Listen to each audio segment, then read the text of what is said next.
Okay, so in today's video we're going to have a look at compound interest. So grab a piece of paper, grab a pen, make some notes because we're going to be having a look at a few different types of questions here. Now I'm going to start off just by saying we are going to be only looking at calculator methods here. So this is going to be purely a calculator based method of looking at compound interest, okay? So grab your calculator as well because we're going to be having a little go playing with some of the buttons on there. So it says in this first question, James invests £4,000 for 3 years in a savings account and he was paid 2.4% compound interest per annum. How much did James have in his savings account after 3 years? Okay, so first thing we need to have a think about here is the fact of what compound interest actually means. So compound interest, this word here, means that the interest he earns in his first year then goes towards the amount of interest he can then earn in each subsequent year.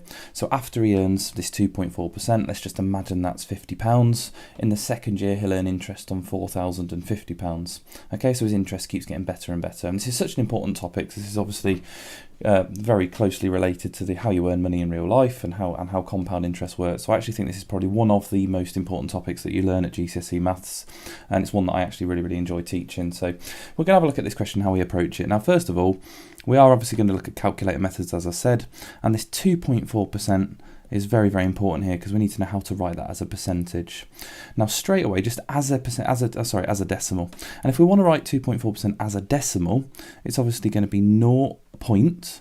And then for 2% it would be 0.2, and then for that extra 0.4%, although there's a decimal in the percentage, we don't introduce another decimal within our decimal, so it's just an extra 4 on the end there, and that is the decimal version of 2.4%, 0.024.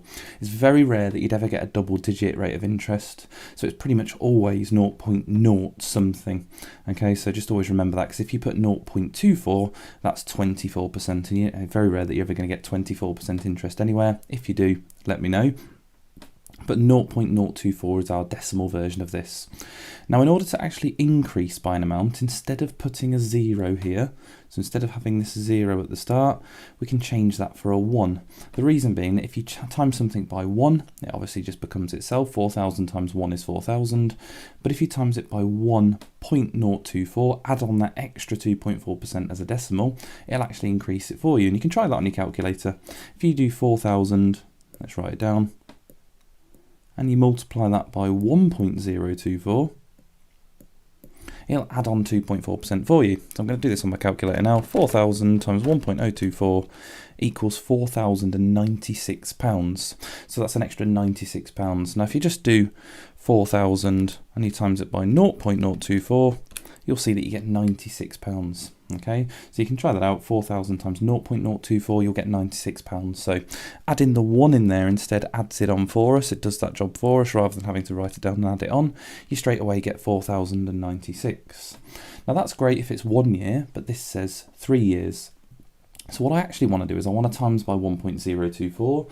I want to get my answer, times it by 1.024 again, get my answer, and times it by 1.024 again.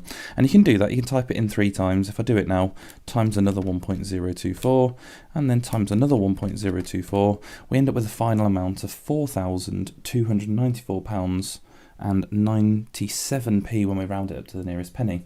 Now rather than actually wasting all that time, because I do want to teach you the fastest way here, to make your calculator times it by itself 3 times, we can just put a little power of 3 there. So however many years it is in the question, in this case it was 3 years, we can just put a little power of 3 there, and that actually does it for us. So if you go ahead and type that in, 4,000 times 1.024 power of 3, press equals, and you get the answer, £4,294, and it's 967, but we'll round it to the nearest penny, 97p.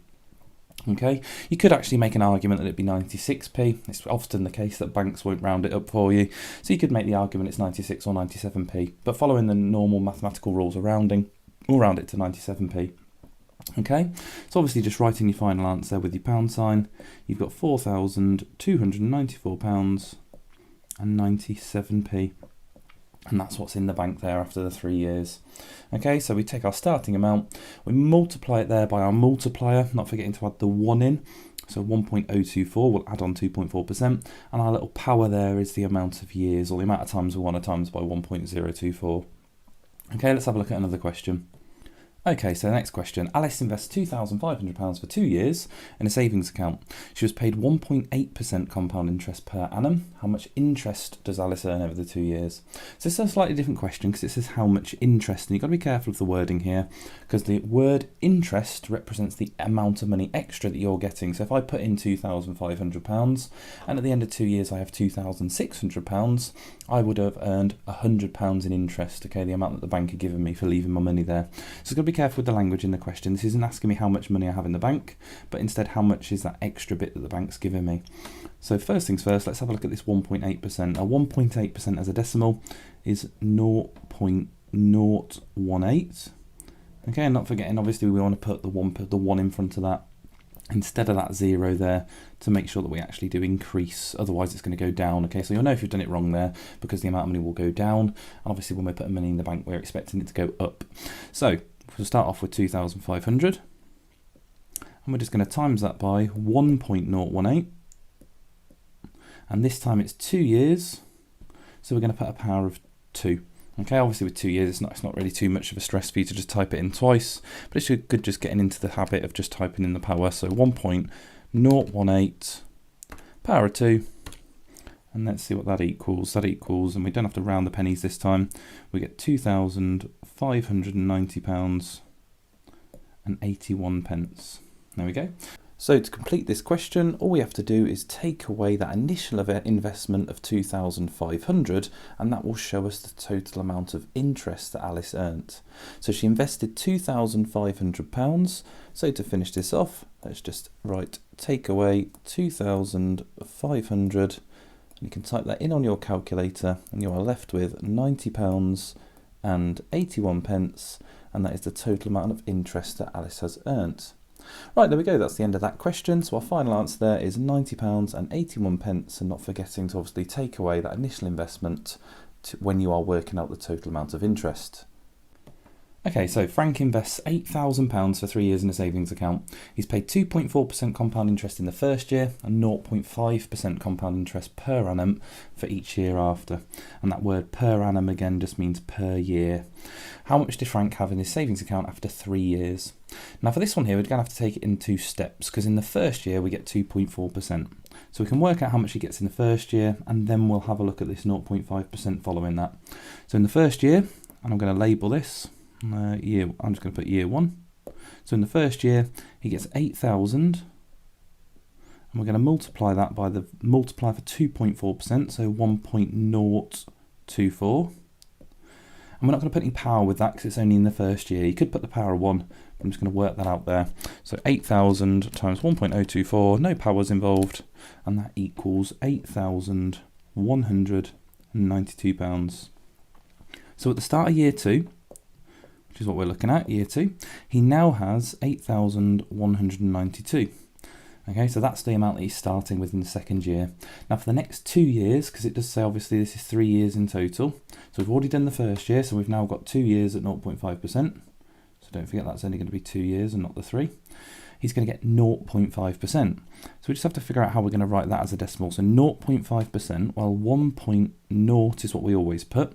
There's not even a whole percentage, so it's another 0. And then for that 0.5%, like the 4 above, we've got the 5 at the end there. So you've got to be very careful that you don't accidentally put 1.05 when it's a 0 point something percentage.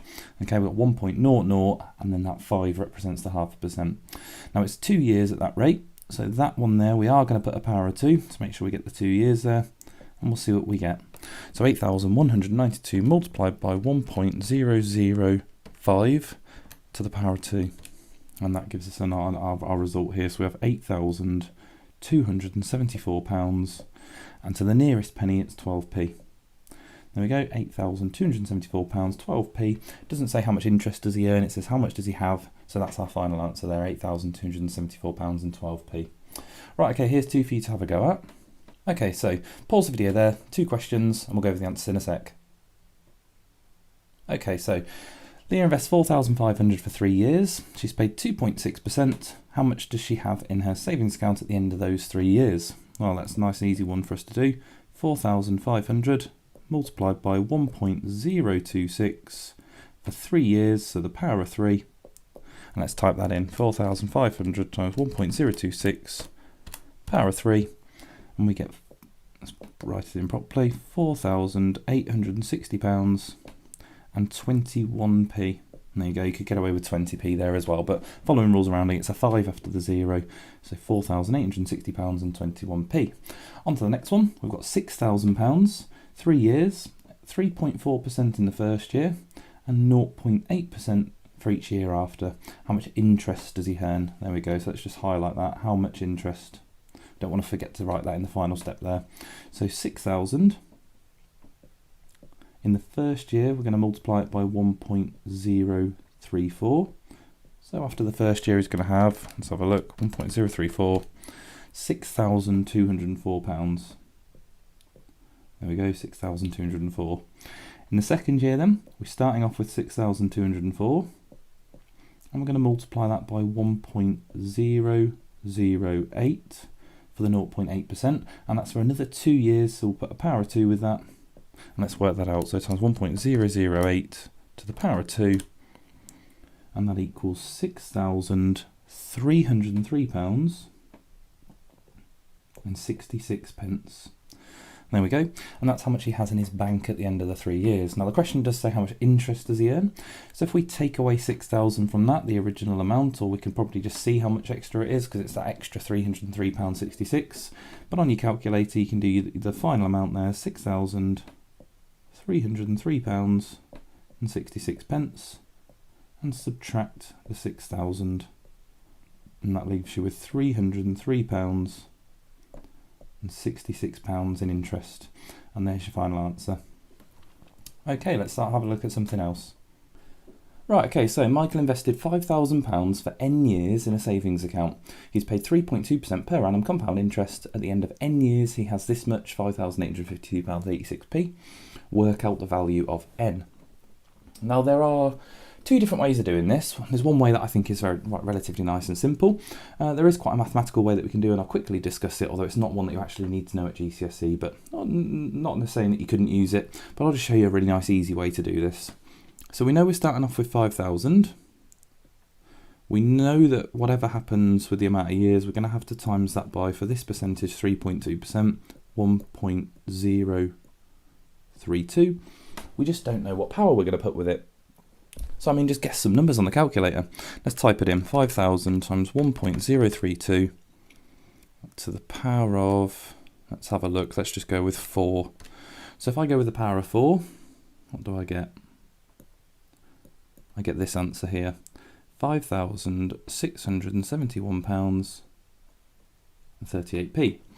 Okay, so not actually enough there, but we could carry on, we could go again. So we need to go higher because we need to get £5,852 and 86p. So we've got a little bit more, so let's try again. Let's do 5,000 and let's times it by 1.032, and let's go with the power of 5 this time. So back into your calculator, change it for a 5. Okay, there we go, we get £5,852 and 86p to the nearest penny. There we go, and that matches. So our final answer there would be 5 years. There we go. So quite nice and simple. I actually don't think that there's any other easier way of doing that. I think that's probably the easiest way. Maybe a little bit more time consuming than another particular way we could approach, but I think that's a nice easy way. You just go higher with the amount of years if you need to go higher, or lower if you need to go lower. Now there is another way of doing it. You can actually use logs for this. You can use logarithms, something that you look at in A level, but I might discuss that in a separate video as a little bit of a different way of approaching it. But I think this is probably the easiest way to go about it, just guessing the numbers higher or lower and using a bit of trial and error. But let's have a look at a different thing, because in that the years was taken away, and if we take away the percentage, that is a little bit trickier, so we'll have a look at that one as well. Okay, so Ava invested £8,000 for 3 years in a savings account. She was paid X% per annum in compound interest, and at the end of 3 years she had £8,589 and 93p. Work out the value of X.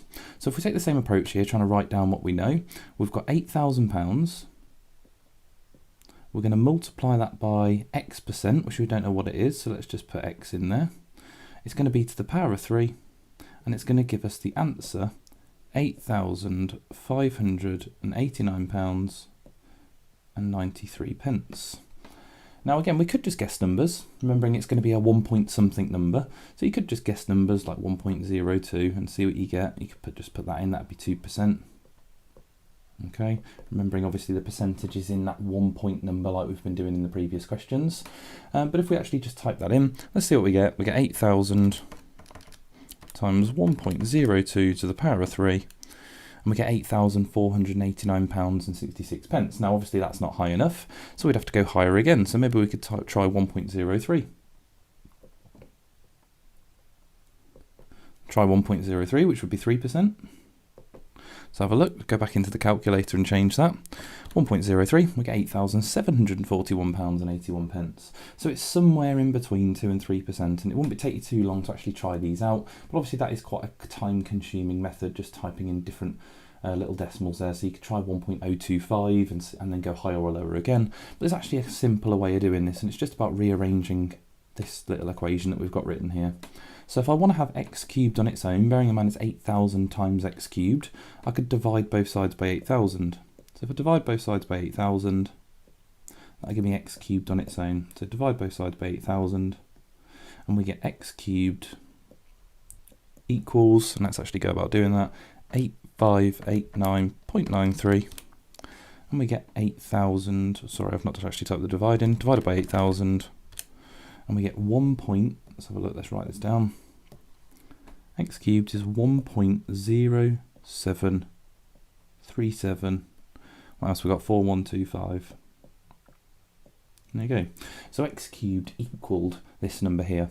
Now if I want to find out what x is, I can just do a cube root, because to find out what the what x is there, if x has been cubed, if we do the cube root, that'll tell us what x is. So if I cube root both sides, let's cube root that, and we get x equals, and you have to be able to find your cube root button. Normally it's behind the square root button, so I'm going to press shift and then my square root button, and it brings up my cube root. So obviously just make sure that you can figure out where that is. And then I'm just going to press the answer button, or you could type that number in there. But if I press equals, and let's have a look what we get. We get 1.023999818. There we go.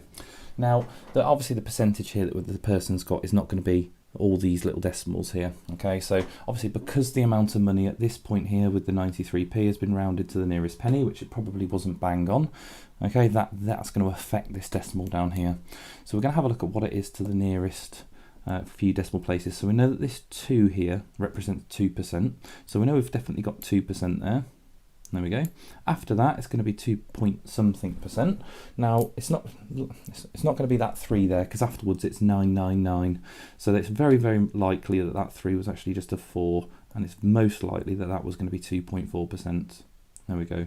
Obviously, we don't know exactly, because obviously we don't know what it was rounded to, but it's very, very likely there that it was 2.4%. Okay, so we're just getting it to that nearest little single decimal of a percentage there, 2.4%. So I'd give my final answer there, and I'd say it was 2.4%. There we go.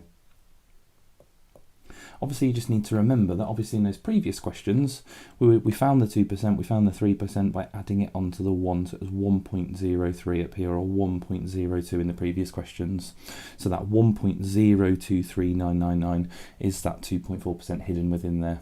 Okay, and that's how we find one of those. Obviously, you could have, at the starting point though, when I typed in these 1.02s, 1.03s, you could have just tested it out. I think if we'd have tried out 1.025, then it would have been just slightly too high. We might have then gone for just 1.024, and you'd have found that that would have given you the answer pretty much bang on. So there's two different ways of doing it. This is obviously the rearrangement way. So one, obviously, to make some notes on there, and obviously figuring out how you do your square roots and your cube roots on your calculator, or potentially a fourth root if it was for 4 years or something like that. Okay, but here's two for you to have a go at. Okay, so 2 questions. So pause the video there, have a go. We'll go over the answers in a sec. Okay, so Joe invested £6,000 for n years, and he was paid 2.5% per annum. So £6,000, let's have a look. We're going to times it by 1.025, and let's just try out some powers. So let's try out a power of 4. I tend to always go for 4 or 5 here, and I'm going to go higher or lower. So 6,000 times 1.025 to the power of 4, and that gives us, too low, we've got £6,622 and 88p when around it. That's quite a bit lower there, 6,600, that's good, £300 lower. So I'm going to go 2 powers higher. I'm going to go for 6 years here. So 6,000 times 1.025 to the power of 6. And let's see what we get back into the calculator. And we get 8958.16. There we go. So sorry, 6958.16. 6958.16. There we go. So that's the correct one there, and that represented 6 years. And there we go, there's our answer for the first one. On to the second one. We've got Kayla invested £3,000 for 3 years in a savings account. She was paid X% per annum. At the end of the 3 years, she had £3,164.93 in the account. Work out the value. So let's have a look. So 3,000 times X to the power of 3, and it's going to equal £3,164.93. So dividing both sides by 3,000, let's see what we get for X cubed. So 3164.93 divided by 3,000, and we get 1.05497. Let's have a look, 6667. There we go. So again, if we cube root that to find our value of X, let's see what we get.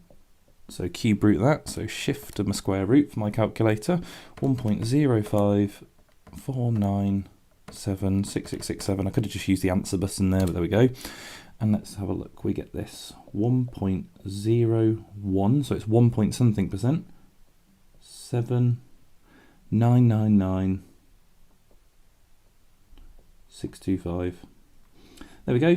So there's our little percentage in this little portion here.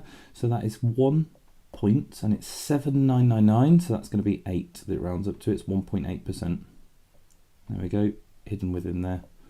There we go. So that's that rate of interest. We get 1.8% for those 3 years. And you can always retest it on your calculator. You can do £3,000, which I'm going to type in now, times 1.018 to the power of 3. And I get £3,164.93 to the nearest penny. And if you actually type that in, you can see why our answer is slightly having to be rounded there, because it's actually 93p, and then there's 3496 afterwards, so it has been rounded to the nearest penny. But there we go. Right, that's pretty much everything. I've got one more last question for you to have a look at before we finish. Okay, so this question is ever so slightly different. It's just a slightly different step in the first step here. But I would actually say that pause the video, have a go, see what you get for this one. And we're going to go over the answer in a sec anyway. So see what you get, see if you can get the correct answer, see how far you can get with it. And we will go over the answers in a sec if you want to pause the video there. Okay, so Sophia invested £4,000 into a savings account. We've got 2.4% interest in the first year and X% compound interest for each year after. At the end of 3 years, she had £4,244.78. Work out the value of X. So we can actually work out year one in this scenario because we know it's 2.4% in the first year. So if we go ahead and work that out, year one, we've got 4,000 multiplied by 1.024 for the 2.4%, and let's work out what that is. So 4,000 times 1.024, and that gives us £4,096. There we go. So that's what we have after year one. Now on year two, we've got £4,096, which we're going to multiply by this X%, and it's at the end of 3 years, so that's an extra 2 years, so the power of 2. And the final figure there that we're going to get is £4,244.78. So from this point onwards, it's the same as that last question that we were having a look at there. So we just need to divide both sides by this 4,096. So divide by 4,096, and that's going to tell us what X squared is. So X squared equals, let's type that in, 4244.78 divided by 4096. And that gives us 1.036323242. There we go. Right, so don't have to do a cube root this time because it's only those additional 2 years. So we can square root the answer. So square root answer, and we'll get our value of X there, which comes out as 1.01799. 9,628. There we go. So again, we've got our percentage hidden within there. Just got to be careful on this last step that we actually get that out of it. So here's our little percentage, which is 1.8% there. It's 7,999, so that 7 is an 8. So 1.8% is the rate of interest in those additional years. There we go. Right, so that is the end of compound interest. Hope you found that useful. If you did, if it was helpful, please like, please comment, please subscribe. I'll see you for the next video.